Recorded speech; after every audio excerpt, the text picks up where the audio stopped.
t'entretue sur des petits détails de lettres, d'interprétation, sur la manière de prier, le et la a et le a la a, sur ah oui mais Jésus il priait face contre terre, mais moi je prie pas face contre terre. Oui mais voilà, mais Jésus prie de 3 manières, alors laquelle on prend?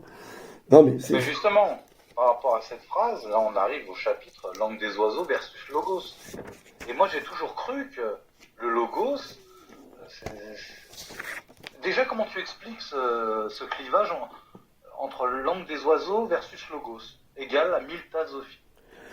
Là j'aimerais bien que tu m'expliques l'articulation que ça ferait pour arriver là-dessus. L'articulation, c'est la source, c'est Jean 1:1. Au commencement était le Verbe et le Verbe était Dieu. Ok? Donc si le Verbe est Dieu, il y a des interprétations dessus. Et l'interprétation, c'est qu'est-ce qu'a voulu dire Jean? C'est ça, réfléchir. Hein? Réfléchir, c'est qu'est-ce qu'a voulu dire Jean? Alors moi, qu'est-ce que j'ai fait comme tout le monde? J'ai essayé de trouver la version grecque. Au commencement était le logos, et le logos était Dieu. Ok? C'est quoi le logos? Le logos, c'est la loi. C'est-à-dire, ce que je dis, tu obéis, tu la fermes. D'accord? Donc ça, c'est la vision... Oui, vas-y. Excuse-moi de te couper, oui. Mais pour moi, le logos, c'était pas ça, c'était pas la loi. C'était justement la réflexion sur la loi. C'est le contraire du pathos. Oh, non. Alors tu sais que... Pas ça, mais non, parce que les Grecs, les Grecs, je te signale, d'ailleurs, alors là aussi, les musulmans vont être contents. Pourquoi on a assassiné Socrate? Pourquoi on l'a empoisonné? On l'a fait boire la ciguë? Parce que tu lis les paroles de Socrate, hein, c'est Platon, hein, mais il faut lire, c'est écrit. Il disait le Dieu, il disait pas les dieux. Et on l'a empoisonné parce qu'il était monothéiste. Il croyait à un seul Dieu, à un seul. Et à cette époque, c'était pas possible. Donc ils ont tué Socrate, ils l'ont empoisonné pour ça. Parce qu'il parlait de... tu le retrouves dans tous les textes de Platon, l'apologie de Socrate, etc. Tu verras le Dieu. C'est jamais un pluriel. Jamais. Et ça, c'était inadmissible pour les Grecs.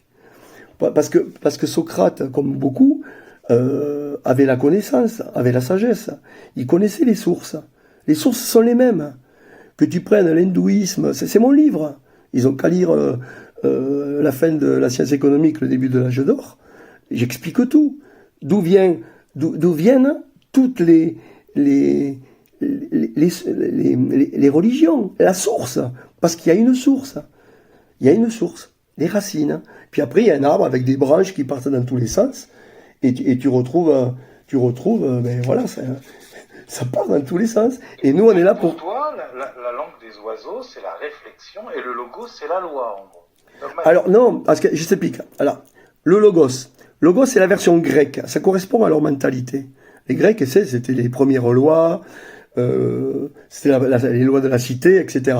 Mais la version araméenne, c'est pas logos, c'est milta. M-I-L-T-H-A. Milta. Alors la milta, c'est quoi? C'est le verbe créateur. C'est-à-dire, qu'est-ce que c'est que la miltasophie? C'est d'abord une méthode, la méthode du PRDS, Peshat Remes Derachot, que j'expliquais sur la langue des oiseaux, que tu dois appliquer. Si ça fonctionne pas, c'est que ça marche pas. Il faut appliquer ces 4 niveaux de vérification. Donc la milta, c'est une langue vivante. Tu dois pas t'y soumettre. Tu vois, c'est la différence entre croyant et sachant. Tu vois, c'est pour ça qu'on te dit en islam, nulle contrainte en religion. Si tu prends un gamin, tu le cognes, crois en Dieu, il va finir par plus croire en rien du tout. Tu dois pas créer des croyants, tu dois créer des sachants. C'est ça le problème. Ouais, mais c'est une question d'interprétation. Par exemple, quand on dit nulle contrainte en religion, dans le cadre de la religion. C'est un peu comme les 10 commandements. Tu ne tueras point, mais... alors, tu ne tueras point, mais quoi? Alors, c'est ça, c'est intéressant. Ouais. Eh oui, et voilà. Alors, mais ça, on arrive dans la langue des oiseaux. Après, avec des mots, tu peux faire ce que tu veux. Il y a une phrase, et puis tu l'interprètes comme tu as envie. Tu ne tueras point, et puis après, tu as des gens qui te disent « Oh, mais le djihad, on doit imposer notre religion par la force. » Non, ça marche pas comme ça. Et Gilles, tu les connais, les 10 commandements? Tu ne tueras point, tu respecteras la femme de ton prochain, tu ne voleras pas. Tu sais, moi j'ai un seul commandement. Ne fais pas autrui ce que tu n'aimerais pas qu'on te fasse. Voilà, et là on résume tout.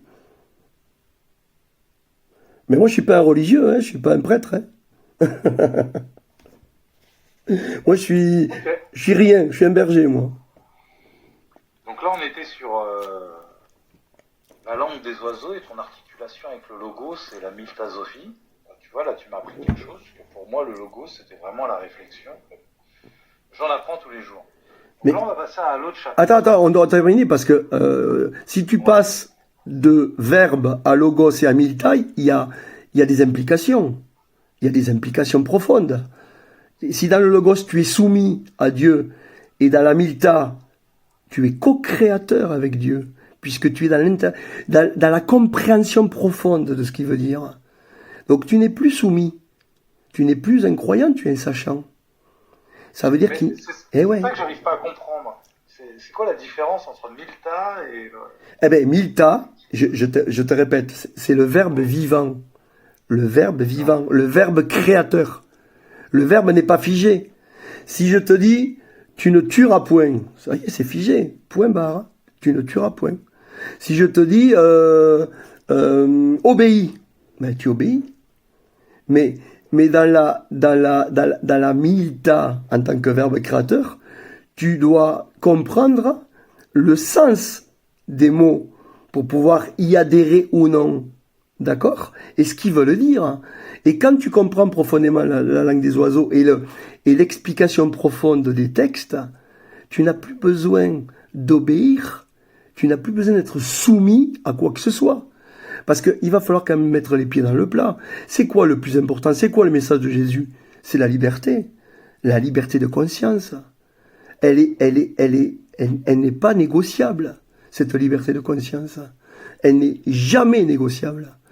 Et c'est là où on fait la différence entre quelqu'un qu'on doit suivre et quelqu'un qu'on ne doit pas suivre. C'est quelqu'un qui dit « Ouais, moi je sais, c'est comme ça. Moi ce que je propose, ce sont des pistes.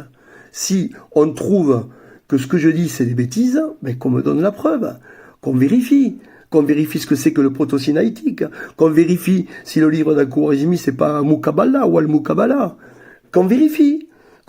Et après, on en discute. Mais il faut s'appuyer sur du réel, sur du concret. Et la milta, c'est pas le logos. Le logos, c'est la loi rigide. C'est la loi romaine, grecque. Les Romains, c'est issu des Grecs. On a tout mis de façon carrée. Hein, tu vois, c'est la science. Ouais, alors le Covid, vaccinez-vous. Non, mais ça marche pas comme ça. Il y a des subtilités, il y a des connaissances, il y a des problèmes. Il faut en parler. Et ça, c'est la milta. C'est un autre système. La miltasophie, c'est à la fois une méthode, avec le Pardes, mais c'est aussi l'union de la science, mais pas n'importe quelle science. C'est la science qui cherche, tâtonnement expérimental, et la spiritualité. On est à fond là-dedans, hein, en ce moment. Hein. On est dans ce que je dis, là. C'est-à-dire qu'on utilise la langue des oiseaux comme une science qui a été oubliée. Vas-y. D'accord, ok. Je t'avoue que j'ai du mal. Hein. J'ai du mal à... Vas-y, pose des questions, mais j'approfondis. Moi, déjà, pour moi, le logo, c'était la réflexion. Tu vois. Mais vu que je connais pas le langage des oiseaux, je suis un peu largué. Eh ben, écoute, je vais te faire un parallèle avec le langage des oiseaux. Alors, tu sais que la façon de penser, hein, de la science, c'est ce qu'on appelle la dialectique. D'accord? Ouais. Thèse, antithèse, synthèse. Ouais. Là-dessus, c'est clair. Donc, c'est quoi? C'est l'union des contraires. Thèse, antithèse, donne une synthèse. Mais c'est quoi la synthèse? C'est une thèse. Donc, on produit des thèses. C'est un peu comme en langue des oiseaux, les mecs qui t'alignent des mots à n'en plus finir. Et à chaque mot, on ouvre une clé à un autre, et qui ouvre une clé à un autre. Mais c'est des redondances cycliques. On arrive à rien. Et puis, il faut, quand on parle de langue des oiseaux, il faut centrer sur des choses qui vont te nourrir et qui vont te taper dans le cœur. Tu vas sentir que, là, il y a quelque chose de spécial. D'accord? Ça fait sens, en fait. Exactement. Si ça fait pas sens, je l'ai expliqué, c'est le 4e le test de nécessité miltasophique. Il faut que ça fasse sens. et que ça apporte quelque chose, tu vois. Voilà. D'accord. Bon, s'il y a des questions, je prends. Critique, hein, moi je suis pas Dieu, je suis un berger, moi je suis rien. Donc J'avais un invité qui devait venir, mais je le vois toujours pas. Hein. Et pourquoi Ouais, ça fait 10 fois que je lui envoie une invitation. Tout à l'heure il était là, mais après il est reparti. Donc j'ai compris pourquoi. Alors, une petite phrase pour que les gens comprennent la différence entre logos et milta. Écoute, je vais parler de Ludwig, alors c'est Ludwig Wittgenstein, 1889-1951. C'est un philosophe du langage. Il a dit, la langue déguise la pensée. Ça, on l'avait tous compris. Hein. Et de telle manière que l'on ne peut, d'après la forme extérieure du vêtement, découvrir la forme de la pensée qui l'habille. D'ailleurs, je te signale que Lacan, il disait, le psychanalyste n'est pas un explorateur de continents inconnus ou de grands fonds, c'est un linguiste. Donc là, on est dans le logos. D'accord? Mais, quelqu'un qui maîtrise la milta, il comprend que tout ça, c'est du vent. Et d'ailleurs, j'ai fait, ils peuvent aller sur Internet, j'ai fait une critique de la dialectique. Donc j'expliquais qu'il faut dépasser la dialectique par les 4 niveaux de connaissance, qui sont le Péchat, Remes, Dérach et Sod. Je vais te donner un exemple. La guerre en Iran. Péchat. Oh ouais, mais le Trump veut empêcher l'Iran d'avoir l'arme atomique. Ok, ça c'est le Péchat, c'est le pêcheur, celui qui n'a rien compris. Deuxième niveau, Remes. Oui, mais Trump, il a quand même des intérêts géostratégiques. Là, l'Amérique est au bord de la ruine. Le pétrole va se vendre plus cher. Ce sont les premiers exportateurs mondiaux de pétrole, donc ils ont des intérêts. Ok, pas mal. Deuxième niveau, ça c'est celui d'Idrissa Berkane et de certains géopolitologues. C'est pas mal, c'est un bon niveau. Chacun dit la vérité, hein, il n'y a pas de souci. Mais ça marche pas que comme ça. Tu as Péchat, Remes, Dérach. Le troisième niveau, il est toujours psychologique ou philosophique. Le psychologique, c'est simple. L'être humain, il a toujours envie de dominer, il a toujours raison, et celui qui n'est pas d'accord avec lui, il a envie de le tuer. Et ça, c'est une constante humaine. On est en train d'en crever de cette façon de penser. C'est une stupidité à n'en plus finir. Alors moi, je suis de droite, toi, tu es de gauche, je te hais. Mais regarde la France actuellement. Mais regarde le niveau. Le niveau. Droite-gauche. C'est comme si j'avais ma main droite qui frappait la main gauche, tu vois. Ah ouais, mais je suis de droite, oui, je suis de gauche. Ouais, mais je suis désolé, t'as pas... Il y a un aspect un peu matérialiste, c'est vrai que c'est autre chose. Mais c'est nul. Tu sais que la dialectique, d'où ça vient quand même, Hegel est un voleur. Hegel, il a tout pompé au 13e principe d'herméneutique de Rabbi Ishmael. Rabbi Ishmael, il a dit, lorsque deux versets se contredisent, trouve-en un troisième qui les réunisse. Voilà. C'est la baraïta de Rabbi Ishmael, 13e principe d'herméneutique. Mais le problème, c'est qu'on... Nous, humains, on s'est mis... Moi, je ne regarde plus la télé, mais depuis des années. Depuis que j'ai... Moi, déjà, je suis né sans télé. Et depuis que j'ai 16-17 ans, je ne regarde pas la télé. Ou des fois, un bon film pour passer le temps. Et puis, mais c'est très rare. Il faut lire, les gens. Il faut lire, les humains. Lire. Le Coran, ça veut dire lecture. Mais pas la lecture d'abruti. Lisez, apprenez à lire. Apprenez à lire. Ouvrez les yeux. Tout est là. Malheureusement, la lecture, en ce moment, les gens ne lisent plus, hein, malheureusement. Ça. Ah non, mais c'est d'une gravité. Si, moi je lis beaucoup en ce moment. Ah, ah ouais, c'est bien. Bah oui. En général, les gens ne lisent plus. Mais pourquoi? Encore une vingtaine d'années. Mais tu vois, moi ça m'a appris une seule chose, quand tu lis beaucoup, quand tu fais... Là, je lis beaucoup, je fais beaucoup de jeux, ça t'évite d'avoir de l'Alzheimer. Donc c'est pour ça que je fais travailler mon cerveau. En faisant faire travailler ton cerveau, tu vas éviter l'Alzheimer et les maladies du cerveau qui peuvent arriver derrière. Ben oui, parce que quand tu lis l'histoire du petit chaperon rouge ou que tu vois le film, c'est pas la même chose. Parce que quand tu lis, tu imagines. Tu te représentes le loup. Tu l'imagines comme toi, à toi il te fait peur. Tu vois, la forme des dents, la couleur de la peau, des yeux, etc. Alors que quand tu vois l'image, c'est fixé. L'image, c'est eidolon. Hein, c'est l'idole. D'ailleurs, c'était très intéressant ta discussion sur l'allégorie et l'égrégore. Pourquoi? Parce que c'est quoi l'allégorie? C'est qu'on a besoin d'images, on a besoin d'idoles, d'eidolon. On a besoin d'une image mentale. Et tu le retrouves sur Paul Valéry qui disait, tu vois, le son d'un mot fait penser la chose comme le geste du doigt fait voir l'objet. Tu vois, le geste du doigt fait voir l'objet. Et puis tu regardes les gens ont besoin tu vois, la Révolution française, avec Marianne, la justice, avec les yeux bandés, la balance. Voilà. Donc tout ça, c'est des représentations mentales. Alors que le niveau supérieur, hein, l'égrégore, c'est quoi? C'est l'inconscient collectif. C'est-à-dire que tu vois, le fait que les musulmans tournent en rond autour de la Kaaba, là, on est dans l'égrégore. Pourquoi? Parce qu'ils tournent à l'inverse des aiguilles d'une montre, pour résister au temps. Les gens ne comprennent pas pourquoi le Coran est resté figé. Parce qu'il y avait besoin qu'il reste figé. Sinon, on part dans tous les sens. Et c'est pour ça que moi, je ne fais pas du syncrétisme. Mais alors, pas du tout. Moi, je veux qu'un musulman, il continue sa prière. La seule chose, c'est rétablir la vérité sur Jésus. Parce que je sais très bien et parfaitement que les musulmans ont très bien compris que ça, c'est pas n'importe qui. S'il revient à la fin des temps, c'est qu'il y a un signe, il y a quelque chose. Et là-dessus, chrétiens et musulmans sont d'accord, main dans la main. D'ailleurs, on est voués à s'aimer. Et c'est le message de Jésus, hein. Aimez-vous les uns les autres. Hein. Voilà. Apprendre à s'aimer, ça, il y a du boulot. Hein. Oui, Eddy?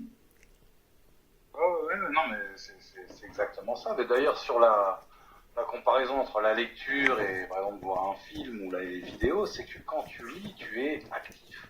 Quand tu es devant un film, tu es passif. Mais oui. Quand tu lis, tu vis le truc. Il y a quelque chose qui t'est imprégné même au niveau de l'information, c'est quelque chose qui t'imprègne. Le fait de rester passif devant un écran, tu participes pas au truc quelque part. Quand tu lis un livre, tu vis vraiment la chose. Ben oui. Ben oui.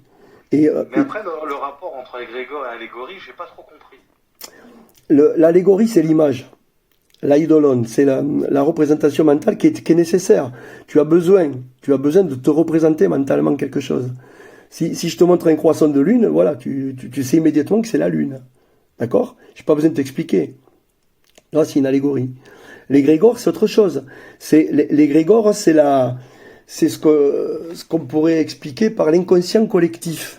C'est ce qui va faire qu'une idée va émerger. On est en train de travailler là-dessus. Tu vois, pas le syncrétisme, mais la compréhension qu'on doit s'unir pour faire respecter le sacré. Moi, je trouve que là-dessus, on peut être d'accord, ça. Là, on est dans l'égrégore. On est dans quelque chose où les religions du livre, on a un travail à expliquer que le spirituel doit lutter contre le monde matériel, mais pas de façon idiote. On est passé d'un monde où le corps était totalement interdit, que ce soit chez les chrétiens, les juifs et les musulmans, à un moment donné, aujourd'hui, où le corps c'est devenu n'importe quoi. On a un trou qu'il faut remplir, de n'importe quelle manière.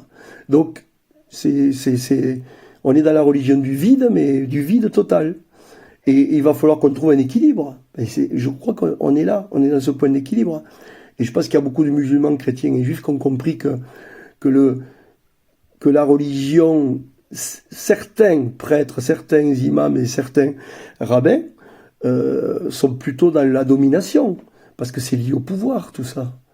Alors que disait Jésus, le temple, il est en toi. Il est en toi, tu peux parler à Dieu, il n'y a pas de problème. Tu peux parler à Dieu. Après, que tu ailles à ta prière du vendredi, ou à ta prière du samedi ou du dimanche, il n'y a aucun problème. On a besoin d'avoir des gens, des référents, des gens qui savent des choses qu'on ne connaît pas, et des guides. On a besoin de garder le traditionnel. La façon de prier de l'islam est intouchable. La façon de prier des chrétiens non plus. Mais par contre, il faut comprendre qu'on a la même source, la même origine. L'enfer est pavé de bonnes intentions. Ben oui. Malheureusement, ça devrait lier les gens, mais ça les divise. Ben, c'est les 4 âges, on finit par le faire, l'âge du fer. Là, je suis en train de, moi, je suis très coupé de l'actualité parce que je suis en train d'expliquer que les gens ne comprennent pas qu'il y a le nombre d'or, mais il y a le nombre d'argent, de cuivre et de fer. Là, c'est mon prochain article. Et que ça, c'est ce que j'appelle la cosmologie sacrée. Il faut savoir que l'architecture des cathédrales, c'est pas n'importe quoi. Vous prenez la direction Bourges, cathédrale de Bourges, cathédrale d'Amiens, c'est 314 km. C'est lié à 314. Et la chapelle de l'Axe d'Albi, on retrouve 314. Et vous avez Marie-Madeleine, le 22 juillet, 314. Et tout est comme ça. Le nombre d'or qu'on a dans presque toute la taille des pierres, le nombre d'or, c'est quelque chose d'hallucinant quand même. On le retrouve partout, le nombre d'or. Dans les coquillages, dans l'ADN. J'ai fait un article sur l'ADN, lisez-le. La structure de l'ADN, elle est basée sur le nombre d'or. C'est-à-dire que c'est pas le nombre d'or exact, c'est on tourne autour du nombre d'or parce que c'est la carapace. C'est ce qui permet l'unité. C'est ce qui permet de faire la règle de 3 à chaque fois. Là, on rentre vraiment dans les mathématiques sacrées. Mais oui, mais c'est Pythagore, hein. Mais tu sais que les Arabes ont une relation extraordinaire avec les mathématiques, hein, et c'est pour ça que moi j'ai de l'espoir, parce que ils comprennent parfaitement que dans les mathématiques, il y a quelque chose de très, très hautement spirituel. Mais de très hautement spirituel. Les mathématiques, c'est la géométrie sacrée. Et moi, je le dis toujours, les religions sur la Terre, c'est comme un diamant, il faut des facettes. Plus il y a de facettes, plus il brille. Tu comprends? Ouais, c'est clair. Voilà. Mais pourquoi le colonel, il dit que les mathématiques, c'est le degré le plus bas de... Moi, je parle pas du colonel. Il fait ce qu'il veut, il dit ce qu'il veut. Moi, je parle pas du colonel. Ouais. Quand je dis le colonel, il y a beaucoup de gens qui disent que les maths, c'est pas spirituel, quoi. Mais parce qu'ils ont... parce que je pense que les gens qui disent ça ne savent pas. Toi, tu sais ce que c'est que les maths, puisque tu as été dans le trading, etc.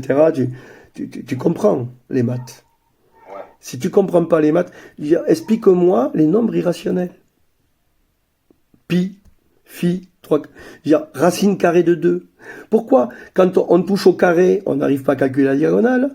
Pourquoi, quand on touche au cercle, calculer la circonférence à partir du diamètre, c'est compliqué. C'est toujours des nombres irrationnels, on n'y arrive pas, que ce soit cercle ou carré.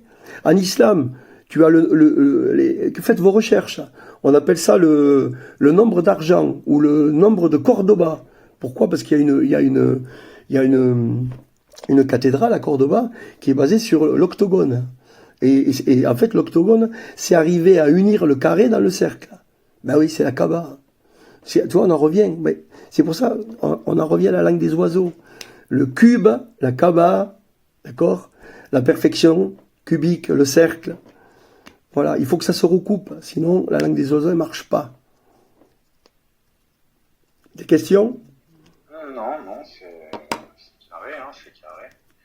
Je pense qu'on peut attaquer le dernier chapitre, le fameux Jésus, le révélateur et le réconciliateur. Ben oui, mais j'ai pas compris pourquoi, au final, tu as fait une conclusion sur Jésus. Mais pourquoi j'ai fait une conclusion sur Jésus?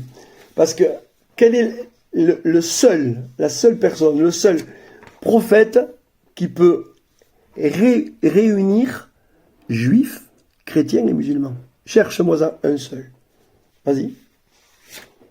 Ah oui, ça c'est sûr que même au niveau de l'eschatologie, Jésus est... chez les juifs, je sais pas, mais je sais que chez les musulmans et les chrétiens, il est là, quoi.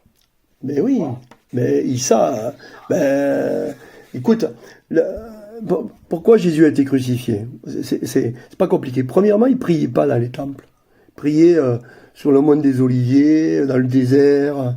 Ils peuvent faire leurs recherches, hein. Donc il était en coupure avec la hiérarchie de pouvoir. Puis il a touché au grisby, à l'argent. Il a chassé les marchands du temple.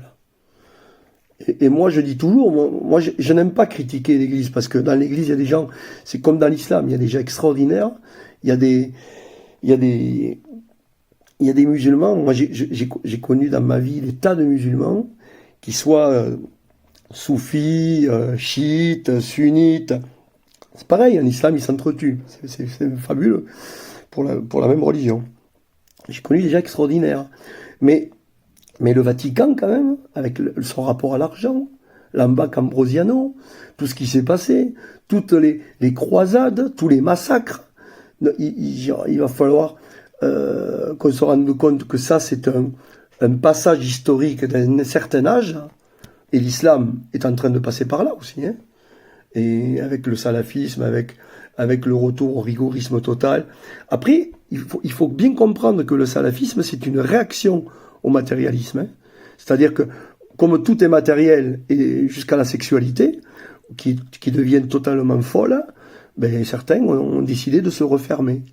Mais là, comme tout va être nettoyé, on va pouvoir parler, on va pouvoir s'aimer. Et on en a besoin, hein. On en a grand besoin. Ça, il y a une seule personne, trop ou moins prophète, hein, un seul prophète, hein, qui apprenait l'amour. Vas-y, cherche. Un seul.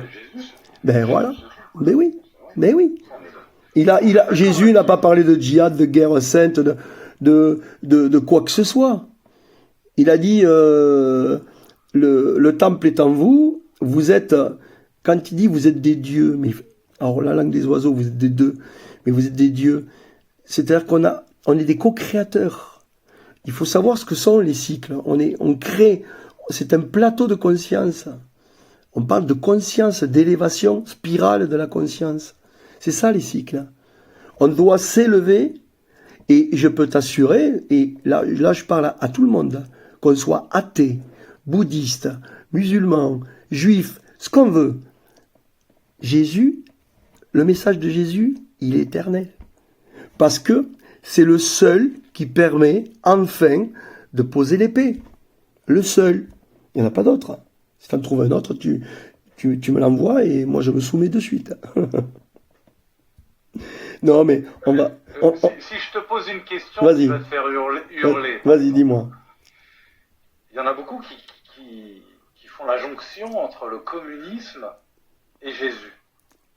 En parlant des marchands du temple, en disant que Marx était la version moderne du christianisme. Tu en penses quoi? Eh ben c'est mon livre. Tu sais que qui est le créateur de... Tu sais que Marx avait deux grands concepts. Le concept de prolétariat et de lutte des classes.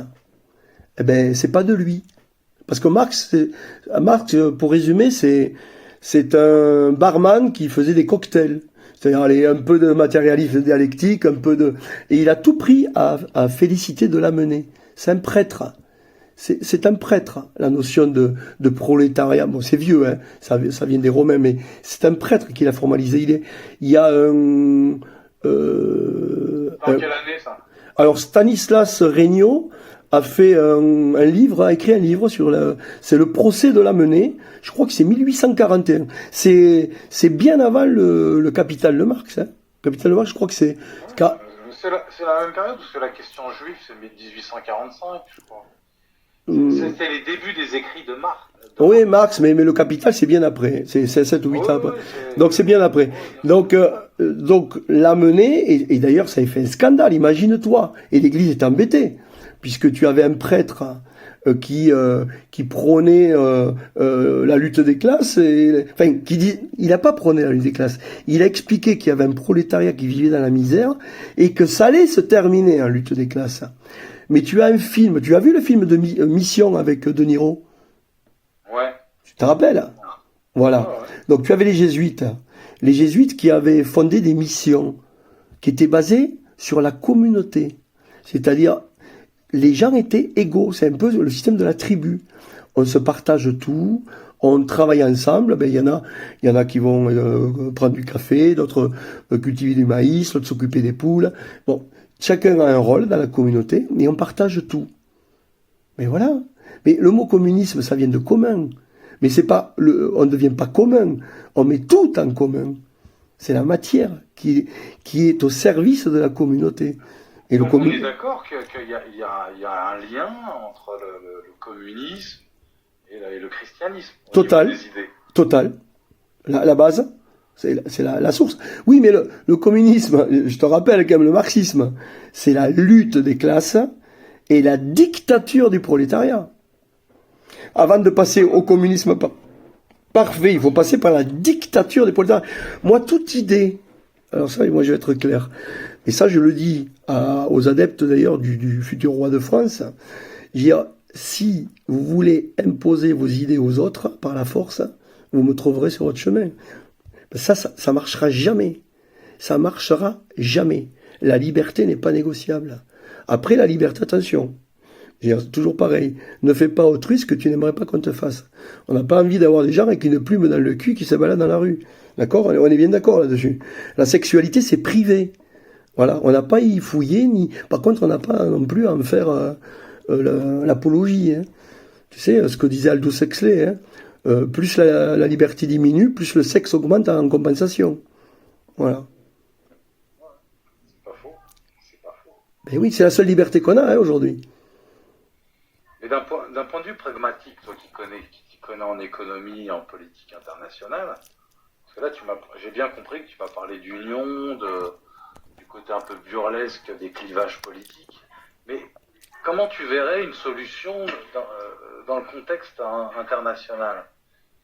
Ah ben, la solution, déjà, il faut quelqu'un, tu sais, quand De Gaulle a créé la 5e République, De Gaulle, il n'a pas créé, la 4e, elle marchait pas. Qu'est-ce qu'il a fait, De Gaulle? Il a pris l'idée d'un roi, et il a transmuté, il a fait de l'alchimie, hein, républicaine, il a transmuté dans le président de la République. Le président de la République, c'est un roi, regarde Macron. Macron, c'est un roi. D'ailleurs, on le compare à, tu vois, à un roi telé, hein. Mais il n'a rien de transcendant. Jupiter. Ben, bien sûr, mais alors oui, c'est Dieu. Mais il n'a rien de transcendant. Il y a pas de transcendance. Et on va pas retourner à la monarchie, à la grand-papa. Ça, c'est fini, tout ça. Je veux dire, c'est fini. Non, on n'en veut plus personne n'en veut. On veut un roi qui soit un représentant, un peu comme le chef de tribu, hein, voilà, qui soit un représentant supérieur qui permet la cohésion d'un territoire, on parle plus de nation.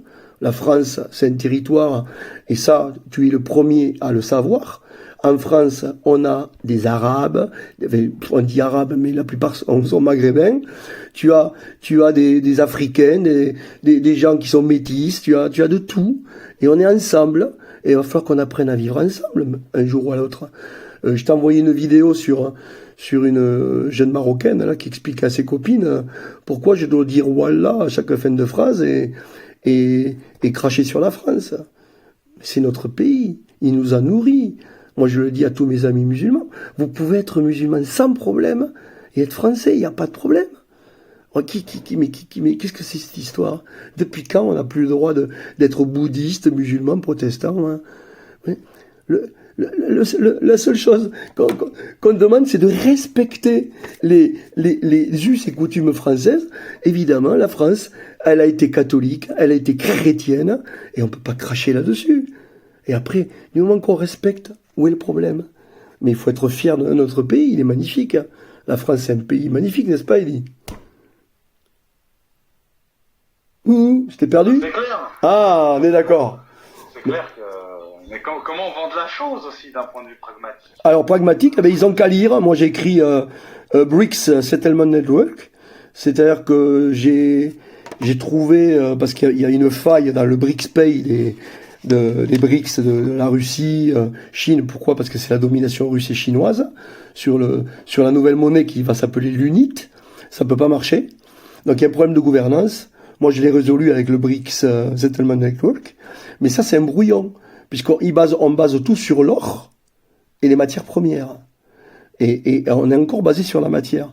Et moi, je veux passer à l'Asie, et avec une nouvelle monnaie qui s'appellera le sol. Pourquoi le sol? Parce qu'il est en bas, il est en haut. Le sol et le soleil. Ça commence pareil. Encore le langage des oiseaux, tu vois. La langue des oiseaux. Le sol. Alors le sol, c'est plus une unité basée sur la matière, hein. On va mettre l'économie de la connaissance, le bien-être, le soin, tu vois, des facteurs qui ils ont qu'à le lire, je l'ai formalisé. Alors bon, j'ai mis des maths parce que ça fait plaisir aux économistes, ils en ont besoin. Parce que c'est comme des petits garçons, ils ont besoin de leur biberon. Donc j'aurais mis les mathématiques pour leur faire plaisir. Bon, puis aussi pour le verrouiller, pour montrer qu'on n'est pas des rigolos. Donc azo, asi et sol, lisez. Il y a tout le système monétaire international de demain. Donc il va y avoir un chaos, on va s'entretuer, parce que c'est la guerre de tous contre tous. Ça c'est le vide, c'est le désordre total. C'est je crois en rien, donc tout est permis. Alors voilà, je suis Epstein, je viole des enfants, je les mange. Voilà. Mais c'est pas que, tu sais, il y a aussi un problème dont on ne parle jamais. Or, évidemment qu'il y a une communauté amorite, khazare totalement barjo, avec des rituels de sacrifice d'enfants. Cela, on va s'en débarrasser, ça c'est sûr. Mais c'est pas que ça. On est complices tous. On a un petit devoir d'introspection, tu vois, sur ce qu'on est réellement, parce qu'on est tous complices. On adore être dans le pognon, la belle bagnole allemande, le frigo américain, le voyage en première classe. Mais tout le monde a peur. Comment veux-tu lutter contre ces gens-là? Mais écoute, tu sais, il y a un principe, on va avoir à faire une pédagogie cosmique, hein. C'est-à-dire que là, on va prendre une leçon. Et ça, c'est René Guénon, hein. C'est la solidification du monde. À force de solidifier, j'invite les musulmans à relire la sourate 18, Al-Kaf, le verset 96. Verse du cuivre fondu, verse du fer, l'enfer. Et en fait, il veut faire une barrière pour le mal. Et cette barrière saute. Donc les dosages du cuivre et du fer. Donc on voit bien que, je répète, sourate 18, verset 96, Al-Kaf. Voilà, verser les blocs de cuivre et verser le fer fondu. Et ça va rompre, parce que on ne peut pas fonctionner, on ne peut pas continuer. On est en train de produire de la matière, on détruit la planète. Les eaux sont remplies de plastique. On est empoisonné par tous ces déchets que l'on finit par manger. On croit qu'on est dans l'abondance, mais on n'est dans rien du tout. On mange que des fruits qui sont totalement contaminés. On boit de l'eau bourrée de métaux. On perd la tête, on perd la mémoire, l'Alzheimer. Et voilà, c'est ça notre monde. Mais ça s'arrête bientôt là. Donc, une fois que ça va s'arrêter, on va revenir aux fondamentaux, on va s'aimer, on va se prendre par la main. Ah ben toi, Mouloud, t'as des pommes, toi, Rachid, t'as des tomates, et moi, André, j'ai des œufs. Et on peut s'aider. Et on va s'aimer. C'est ça le message. Ouais, là, c'est hors de chaos, c'est-à-dire qu'il faut toucher le fond pour sortir de ce problème. Et ben... Je pensais que d'un point de vue politique, métaphysique. Mais c'est quoi un politique, hein? Un politique, c'est un rampant. T'as le baron d'Holbach qui avait expliqué l'art de ramper.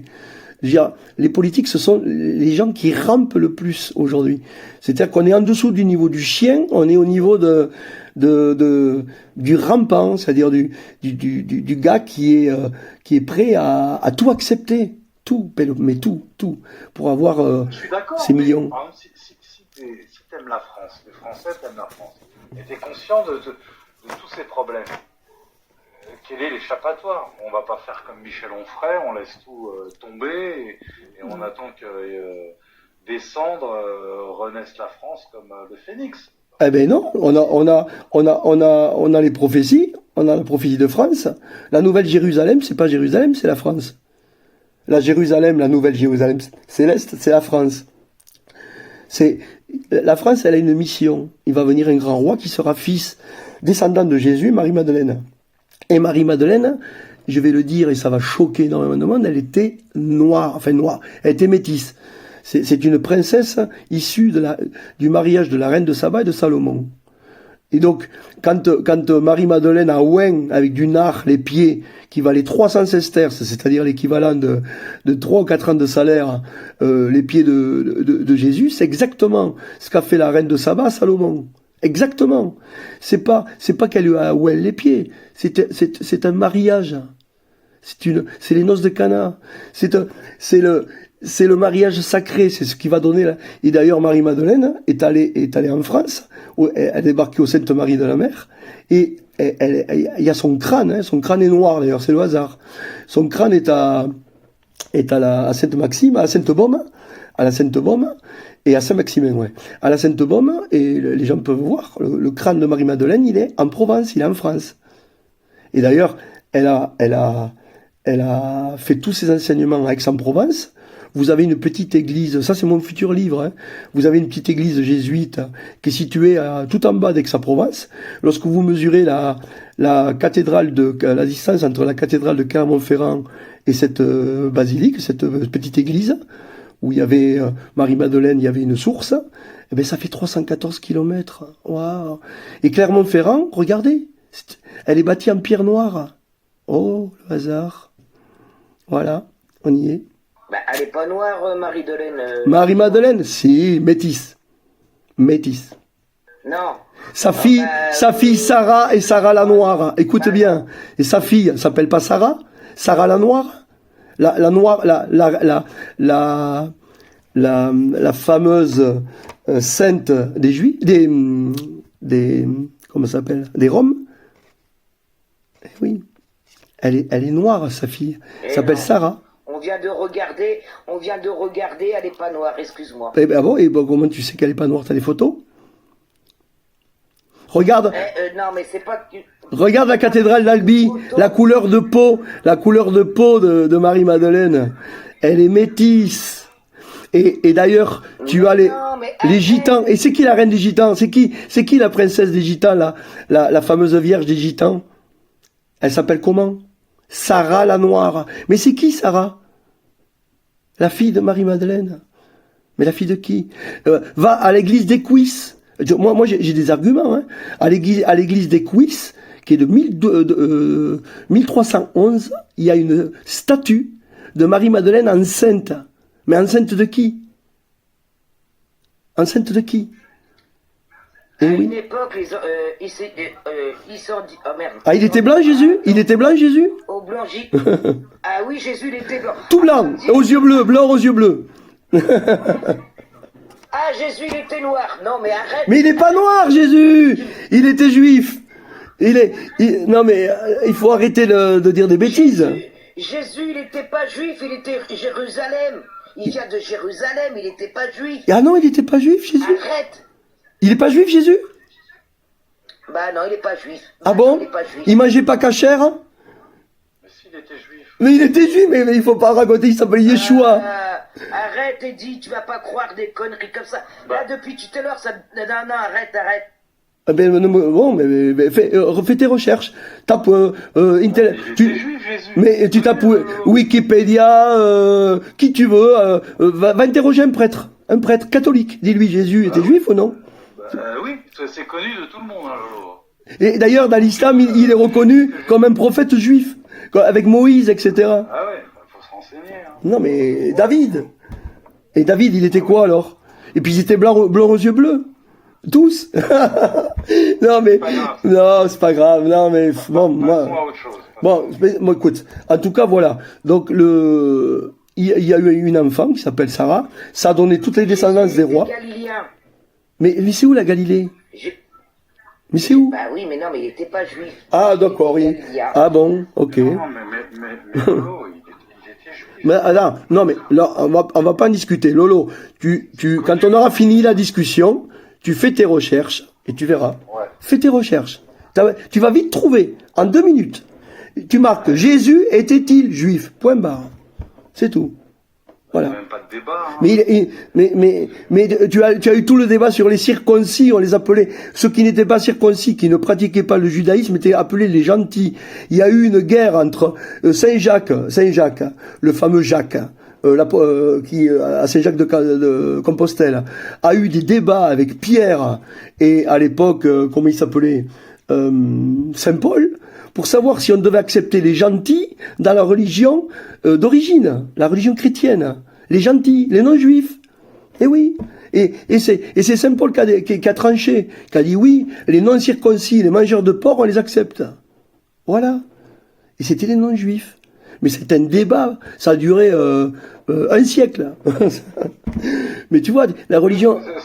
c'était un juif qui a lutté contre les juifs. Mais oui, il a chassé les marchands. Mais oui, parce qu'il est... Il a chassé les marchands du temple. Mais parce que c'était le prophète. Ce sont des gens qui viennent pour remettre les choses dans l'ordre. Pour redire, parce qu'on perd la fameuse transmission. On perd tout, on devient complètement fou. Mais Gilles, par rapport à ce qu'on disait tout à l'heure, donc si je comprends bien, d'un point de vue politique, oui. On a bien fait une jonction entre le christianisme et le communisme. Oui, mais alors, elle a été galvaudée et manipulée. Oui, le communisme originel, hein, je suis pas en train de te dire le léninisme ou le marxisme, mais il y avait un côté commun, quoi. Mais c'est les jésuites qui ont formé les premières communautés. Ce sont les jésuites, les missions. C'est du concret, c'est pas de l'abstrait. Là, on vivait en communauté. Et ce sont les jésuites, ça vient de l'église, ça. Parce que dans l'église, regardez le nom de La Rose, le film, explique tout. Dans l'église, il y a deux courants. Il y a le courant du pouvoir, de l'argent, de la domination. Et puis il y a tous ces gens qui ont la foi et qui œuvrent pour le bien de l'humanité. Et ceux-là, ils sont tellement nombreux. Et on le retrouve dans toutes les religions. Cette guerre, on l'a partout. Partout. Mais tu penses qu'en fait, d'un point de vue politique, pour se rapprocher le plus de la pensée de Jésus, il faudrait plus être dans le communisme, en fait, c'est ça. Mais pas dénaturer de Lénine, dans le sens originel, avant Marx, le côté commun. Oui, le côté commun, où en fait c'est l'utilité sociale qui est valorisée. L'utilité sociale. C'est-à-dire, qu'est-ce que tu apportes aux autres? Qu'est-ce que tu te construis toi, parce que tu existes, ton ego ne doit pas disparaître, mais comment peux-tu te construire en apportant aux autres? Voilà la question fondamentale. C'est pas moi j'ai 20 milliards et puis il y a 1 milliard d'êtres humains qui meurent de faim, quoi. Non, c'est pas. Mais il y avait les bolcheviks et les mankéviks. Oui, mais je vais t'expliquer le communisme à la Marx, ça vient de loges maçonniques à très haut niveau. C'est l'antithèse du capitalisme. Pourquoi? Parce qu'ils voulaient faire une synthèse. Et devine ce qu'est la synthèse entre capitalisme et marxisme. C'est quoi? C'est le matérialisme. Non. Si, mais c'est pas ça. C'est le fascisme. Mussolini, il a dit, l'union de l'État et des multinationales, c'est le fascisme. Et on y est. Regarde, quel est le point commun entre Staline, je vais choquer, mais c'est la vérité, le point commun entre Staline, Hitler et Mussolini. Quel est le point commun? Il y en a un seul. Ils étaient tous les trois socialistes. National-socialiste der Arbeiterpartie, NSDAP. National-socialiste. Mussolini, numéro 2 du Parti socialiste, il est fondateur d'Il Populo, il était le responsable du journal du Parti socialiste. D'accord? Et Staline, URSS, Union des républiques socialistes soviétiques. Et on voit ce que ça a donné. Ça a donné de la démocratie magnifique. La démocratie, elle ne peut fonctionner que s'il y a une communauté avec un chef transcendant. C'est-à-dire quelqu'un qui est reconnu comme en dehors des partis. Il faut arrêter la politique. Tu sais, la notion de gauche et droite est née de la Révolution française. Avant, ça n'existait pas à l'époque des rois, la Révolution française. Par contre, à l'époque des rois, il y avait plein de problèmes. Il y a des tas de problèmes. D'énormes problèmes. Et c'est pour ça qu'il faut, aujourd'hui, si on veut voir un système politique qui fonctionne, c'est qui on met au pouvoir, pourquoi, comment, est-il transcendant, peut-il rassembler les gens, et a-t-on un projet? Et oui, tout ça on l'a. On a des prophéties, on a un projet, on a des idées, lisez mon dossier sur le Polonia, vous allez voir comment l'énergie du futur, on va l'extraire. Parce qu'après, on va passer à l'hydrogène blanc. Mais l'hydrogène blanc, il faut l'extraire. Ça va mettre des années à se mettre en place. Donc il faut trouver un système intermédiaire. Moi j'ai tout pensé. On est un groupe de travail, on est des gens qui pensons, qui réfléchissons à la France de demain et au monde. Donc relisez Azo-Asie, vous avez tout le système monétaire international qui est remodelé de fond en comble. On ne parle plus de monnaie dette, c'est fini. On va changer ce monde. Il va mourir et on va passer à autre chose. Oui, Eddy ? Je suis d'accord avec toi, mais tu penses pas que lutter contre l'obsolescence programmée au niveau international sera plus efficace? Mais non, si tu arrêtes de fonder le monde sur la production, parce que tu sois capitaliste ou communiste, ou marxiste, tout est basé sur la production. Voilà, la production. Mais produire pourquoi? Dans quel but? Dans quel intérêt? Est-ce que tout est circulaire, hein?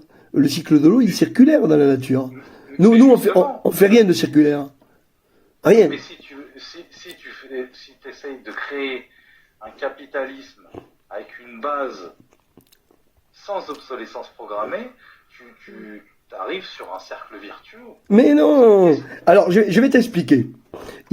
Les gens ne comprennent pas l'économie. C'est pour ça que dans mon livre, j'ai commencé par l'économie. Les théories économiques, elles sont importantes, mais elles sont toutes fausses. Alors, il y a quand même une théorie qui se détache des autres. C'est le théorème de Walras. Alors, Walras, il a dit, écoute bien, ça c'est profond, à l'état d'équilibre, les entreprises ne font ni profit, ni perte. Ça veut dire quoi? Qu'il faut que le système soit déséquilibré. Donc, c'est le rôle du politique, hein. Tu vois, le politicien, tu vois, le chien, ouf, ouf, ouf, ben, il est là pour déséquilibrer le système, pour qu'il y en ait certains qui fassent du pognon. Et bien sûr, eux, ils ont le petit nonos. Voilà, on en est là. Et ce système... C'est pour ça que l'élite ne veut pas d'obsolescence programmée. Mais si tu l'imposes... Mais comment tu vas imposer ça?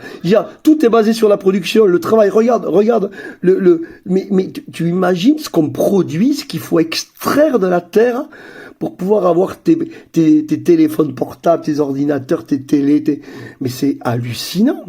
On est en train de... Mais comment tu vas fonctionner? Tu peux pas avoir du 100% recyclable. Tu peux pas avoir du... Regarde les Allemands. Les Allemands, les bagnoles allemandes. Ils avaient des bagnoles qui duraient 500 000 bornes. Puis au bout d'un moment, ils se sont dit, ouh là... ils les font plus dans l'Allemagne. Et c'est tout le temps une question de plus-value, mais si tu l'interdis... Alors tu l'interdis, mais tu produis plus. Arriver de toute façon. Ok, mais tu produis plus. Et tu embauches qui? La voiture, on se fout de notre gueule avec l'histoire du pétrole, tout ça. Il y a des histoires d'hydrogène, d'air comprimé, d'eau. Mais non, c'est les monopoles via l'obsolescence programmée. Mais il n'y a pas que ça. La société est basée sur l'emploi. Mais l'emploi, c'est le mec qui produit. Regarde la Chine. Demain, tu arrêtes l'obsolescence programmée. Tous les trucs qui durent 6 mois, 1 an, ben c'est fini, il n'y a plus d'emploi. Les mecs, ils ont des millions de jeunes qui arrivent sur le marché de l'emploi. En Inde, c'est pareil. Il faut leur trouver du travail. Donc il faut arrêter de penser dans un monde de la production pour la production, à un monde de la communauté où on produit ce dont on a besoin. Et on arrête d'être payé pour un travail que l'on fait pour produire. Ça, mais c'est totalement stupide à un niveau, mais on continue. Ça fait des milliers d'années que ça dure, cette histoire. Hein, l'Empire romain, il fallait produire. Hein, donc, non, mais c'est fatigant, quoi. Alors aujourd'hui, on produit de façon effrénée. Regarde les algorithmes financiers, maintenant, on est à l'heptoseconde, au millionième de seconde. Oui, mais on produit trop parce qu'il n'y a pas d'obsolescence programmée. Il y a une obsolescence programmée. Oui, mais je répète, si on arrête l'obsolescence programmée, on emploie qui? Qui travaille? Ah non, mais il y aura toujours des consommables. Par exemple, si tu as une voiture sans obsolescence programmée, il y aura toujours des pneus à changer, des plaquettes de frein, des conneries. Mais tu plaisantes. Regarde la mode. La mode, c'est quoi la mode? C'est de l'obsolescence programmée. La mode, c'est de l'obsolescence programmée. C'est-à-dire que ton vêtement qui a 2 ans, ça y est, il est devenu vieux. Il faut... Ouais, mais là, c'est pas quoi? Si, c'est le design. Eddy, une voiture, c'est de l'usure. Enfin, je sais pas, quand tu dis il faut changer les freins, il faut changer les pneus, c'est de l'usure, c'est du matériel. Il faut tout le temps changer.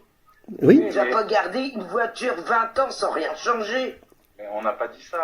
Justement, on a dit qu'il faut pouvoir garder même une voiture 50 ans. Oui. Alors, ce qui veut dire, c'est que...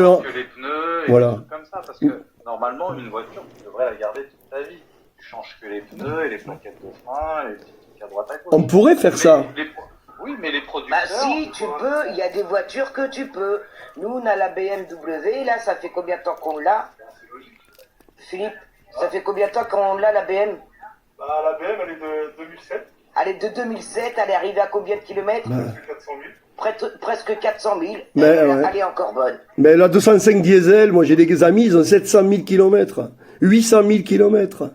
Et le moteur... Bah voilà, après c'est pas question de la vieillesse, c'est question ce que tu en fais avec. Comment tu la chouchoutes ta voiture. Non mais t'as pas compris en fait. Non mais oui, ce qui veut dire c'est que on fait des imprimantes aujourd'hui qui sont programmées pour faire 30 000 copies et puis ça s'arrête après. Voilà, c'est ça. Ah oui. C'est ça l'obsolescence programmée. Oui, bah c'est bien pour ça. Oui, mais c'est bien pour ça qu'aujourd'hui, il faut pas acheter une voiture électrique. On sait comment que ça va tomber, les voitures électriques. On sait très bien que maintenant, les voitures de maintenant, c'est mécanique, c'est des voitures que tu peux plus réparer toi-même. Oui. Ça, on le sait très bien. Et qui dureront pas. Et qui ne dureront pas. Voilà. Ben oui, c'est de l'obsolescence. Regarde, les gens, là, il y a un nouveau scandale qui a été révélé par l'association allemande de contrôle technique. Les tableaux de bord sont faits pour durer entre 8 et 10 ans. Ça veut dire que le tableau de bord vaut 4 à 5 000 euros. Ça veut dire qu'il va falloir changer quoi? Le gars, il va se retrouver avec une voiture dans 8 ans, avec un tableau de bord qui fonctionne pas, et il va falloir dépenser 5 000 euros. Et c'est comme les FAP, les filtres antiparticules, qui valent 2-3 000 euros. Non mais, c'est de la folie.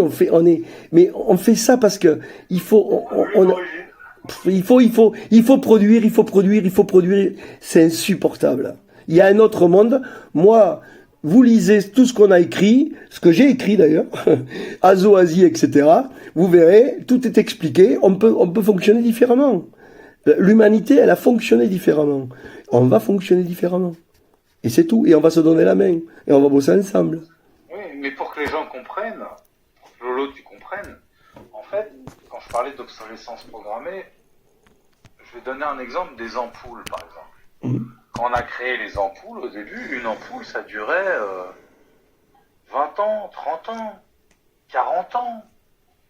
Et ils ont vu qu'ils vendaient plus d'ampoules, les gens en avaient et ça suffisait. Qu'est-ce qu'ils ont fait? Ils se sont réunis, les grosses têtes et le lobby des ampoules, et c'est véridique, hein, tu vérifieras. Et ils ont décidé de faire des trucs qui vont durer quelques mois.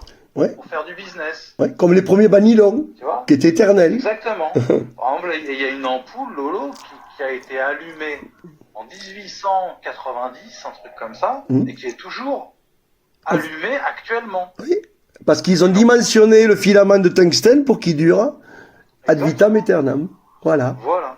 Et c'est ce que je disais, moi, tu vois, c'est l'obsolescence programmée. Et dessus, il y a tout.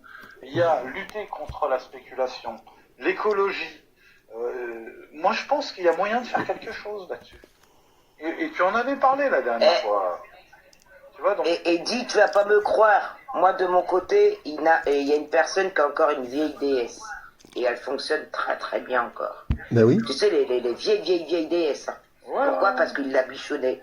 Il l'a bichonné, il l'a gâté, comme on dit, c'est sa femme. Moi, c'est ce qu'il me disait, c'est ma femme. Mais sans le bichonner, imagine. En vérité, même sans bichonner une voiture, elle tient à fond. Je vais te donner un exemple. Tout à l'heure, là, Gilles, il venait de parler des banylons, les collants. Les collants, on sait que les collants, un coup d'ongle, il y a un trou sur ton collant. C'est connu. Tu vois, bah, sache que les premiers banylons étaient indestructibles. C'est-à-dire que même les mecs dans les garages, pour tracter des voitures, ils utilisaient des banylons quelquefois. Des courroies, des courroies de voiture. Indestructibles. Et ils ont fait comme les ampoules. Ah bah écoutez, on va se réunir et maintenant on va les faire très fragiles pour qu'on puisse en vendre plus. Donc pollution, c'est de l'arnaque en fait. Et ça à tous les niveaux. Voiture, immobilier, textile, il dit, si tu enlèves la mode, si tu ne démodes pas les habits, les gens n'en changent pas. Regarde aujourd'hui les habits. Tu mets un t-shirt 8 fois, il est pourri, il est plein de trous. Il a perdu sa couleur, ça vaut rien. Regarde le poids d'une... Moi écoute, j'ai récupéré les chemises de mon grand-père, j'étais halluciné, j'ai dit mais attends, elle pèse 1 kilo la chemise. Mais là, sa chemise, elle a duré 30 ans sa chemise. Bah oui, moi quand j'étais jeune, mes frères me donnaient leurs t-shirts par exemple. Ils aimaient bien le Lacoste. Au début des années 80, t'achetais Lacoste, c'était increvable. Ben oui. Mais increvable, quoi. Tu gardais 30 ans, le même polo, jamais un trou, jamais... Tu vois, c'est ça qui est incroyable. C'est comme moi. Hein. C'est comme moi j'étais la dernière des enfants, de 7 enfants. J'avais 2 sœurs devant moi. Comme mes sœurs, on se passait les affaires. Donc malheureusement, c'est toujours moi qui avais les vieux affaires de mes enfants, de mes sœurs. Et eux, ils avaient toujours des neuves. J'étais jalouse, mais bon, c'était comme ça. Et c'est vrai qu'ils étaient plus solides que les affaires de maintenant. Parce que moi, j'ai mes 3 enfants, là. On leur achète un t-shirt au bout de 6 mois. On est obligé de changer. Pourquoi? Parce que tu les passes 2-3 fois à la machine, soit qu'ils rétrécissent, ou alors il y a des trous, ou alors la couleur s'enlève. Donc c'est ça. Donc voilà. Et ça à tous les niveaux. Et ça devrait être interdit, ça. On parle d'écologie, on parle de nouveaux modèles pour la société, mais on se fait carotter à tous les niveaux. Mais oui. Et on nous ment surtout, et regarde les isolants, l'utilisation du chanvre, qui a toujours été, on nous a fait croire que le chanvre dont on servait d'isolant, c'était une drogue. Ils nous ont mis ça dans la tête, mais n'importe quoi. Le chanvre, c'est extraordinaire, c'est un super isolant pour les combles. Et tout est comme ça. Quand tu vois à quel point ils nous mentent, tu sais, le coton, je veux dire, le coton, c'est quelque chose qui a été utilisé récemment. Tu as des fibres, des fibres de bois qui sont extraordinaires. T'as des matériaux que tu peux faire. Moi, je veux dire, à partir du Polonia, tu peux faire des fibres qui sont pour les habits et qui sont naturellement traités contre les acariens, etc. Il n'y a pas besoin de les traiter. C'est naturel. C'est naturel. On sait que le lobby du textile a tout fait pour lutter contre le chanvre. Ben oui. Tu vois, donc c'est ça que... c'est comme les meubles, hein, c'est exactement... Regarde, nous on a un meuble, on l'a depuis 2012. Le meuble, crois-moi qu'il est encore impeccable. Bon, je rendais toutes les portes, parce que moi, tu vois, parce que je voulais faire une genre de bibliothèque. Tu le nettoies, tu le bichonnes, c'est pareil. Un meuble, c'est pareil. Mais tu le bichonnes pas, tu le laisses dans un coin, dans l'humidité, dans tout ce que tu veux, il va pourrir le meuble. C'est exactement pareil de ce qu'on dit, hein. Mmh. Ouais. Bon, mais voilà. D'accord. Si. Hein, Gilles, bon, je pense qu'on a fait le tour. Hein, ouais. Gilles, hein. Alors pour le textile, les gens vont se renseigner. Ça s'appelle la cellulose lyocell. Lyocel. Voilà. C'est-à-dire qu'on peut produire, des tissus de très haute qualité, très haute qualité, et qui ne consomment pas l'eau du coton et qui durent extrêmement longtemps. Mais on veut pas. Voilà. Bon, mais en tout cas, je te remercie, Eddie. Je t'en prie, hein, et désolé que l'intervenant ne soit pas venu. Ben oui, je comprends pas. Ben écoute, on pourra en discuter. Je lui ai envoyé plusieurs fois une invitation et il n'est pas connecté du tout. Hein. Ouais. Bon, je sais pas. On essaiera de s'organiser. Quelle question il avait si importante. Bon, en tout cas, voilà. Je demande aux auditeurs sur chaque point, de faire leurs recherches. Hein, sur le Muqabala de Al-Khwarizmi, sur le proto-sinaïtique, etc. Et ils verront que... de toute façon, moi, je ne parle jamais si c'est pas sourcé. Voilà, c'est ma manière de travailler. Livre qui est sorti, là. Ouais. Et on le trouve où, le livre? Partout.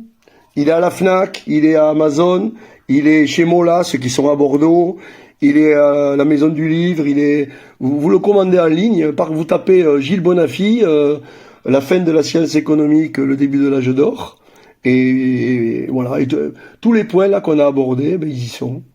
Et là, je suis en train de travailler sur les mathématiques sacrées et les cycles, les fameux âges d'or, d'argent, de cuivre, de fer. Et ça, c'est la réponse à Eddy, hein. C'est-à-dire qu'en fait, dans le fer, c'est de l'or compressé. C'est-à-dire qu'après le fer, ben, on retourne à l'or. Donc, on a l'âge d'or bientôt. Ça, c'est le message d'espoir. Voilà. Justement, j'aurais bien aimé qu'on se revoie et qu'on parle un peu économie, vu que toi, tu as une grande expérience en économie. Bon, je sais que tu as bossé avec des grosses têtes en économie. Oui. Tu as un droit de réserve. Mais sans rentrer dans les détails, j'aurais bien aimé que tu me parles de la situation internationale, de l'Afrique, de la France, des dettes, des projections que tu fais par exemple sur le Maghreb au niveau... Je sais que tu as vachement bossé avec les pays maghrébins. Ouais. J'aurais bien aimé que tu m'expliques un petit peu par rapport aux projections que tu fais sur l'avenir. Est-ce que c'est... Eh ben, on fait un live écho quand tu veux. Pas samedi prochain parce que je suis pas là, mais on peut le faire vendredi si tu veux, à 10h. Ok, super. Ça te va? Nickel. Allez. Bien, super. Et je te remercie beaucoup pour ta venue, pour ta visite. Ça a été très très bien. Et pour tes questions. On a eu, tu connais les aléas du direct. Malheureusement, l'intervenant n'est pas venu. Bon. On a eu quelques trolls qui se sont pointés, mais l'intervenant n'est pas venu. Bon, mais c'est pas grave. Je ne sais pas ce qui s'est passé, mais en tout cas, je te remercie beaucoup, Gilles. Ouais, mais c'est moi qui te remercie. Parce que les questions étaient très bien. Oh, j'étais pas en forme aujourd'hui. J'étais pas en forme vu que j'avais préparé quelque chose et que la personne n'est pas venue. Ouais. Ça m'énerve un petit peu, mais bon, on se vengera la prochaine fois. Allez, à plus. Ciao. Beaucoup. Salut Gilles. Ciao. Merci, bonne soirée. Merci Gilles. À la semaine prochaine. Ciao. Merci, bonne soirée.